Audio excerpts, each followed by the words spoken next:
अरे चला आने काका कतकड़ी मजाबे बस छूट जी। ये तो आवा था रे, ये तो आवा था। चल जल्दी बैठ। चल यार भगा 180 की स्पीड में, नहीं तो बस छूट जी। बैटरी वाले गाड़ी मोर बाबू बना है 180 की स्पीड में भगा हूँ। चुपचाप जाना, चला नहीं तो दूसरा रिक्शा देख ले। अरे अरे कुछ याद कर भाई, मैं तो मजाक कर रहा हूँ काका। चला जल्दी लेके बस छूट जी। आओ लेगा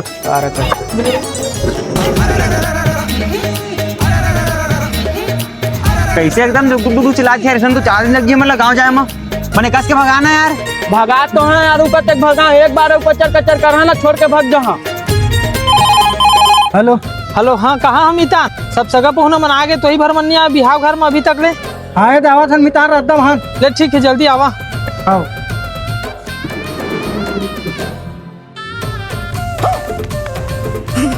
एक काका होते बस निकल गए ओदे काका बस निकल गए। लावा मोर पैसा देवा। तोर चक्कर में हमारे बस निकल गए। दुक चिल्ला जब उनके से जाबो गाँव। वो सब मैं नहीं जाना, मोर रिक्शा भाड़ा देवा यहाँ तक ला देखा। चला मतलब पूरा गाँव छोड़ता देबो अपन इसे दिन जबर। भाग आवर जाना उतना दूर मोर लावा पैसा देवा। सारा बेटा कैसे नहीं जाबे? तो जान पड़ी नहीं तो हम गाँव कैसे जाबो? कैसे काका? आओ सारा मोर काला ला धरस लू कभी मैं पुलिस ला फोन लगा था। एक काका धर के देबो साल कुछ मान के फेंक।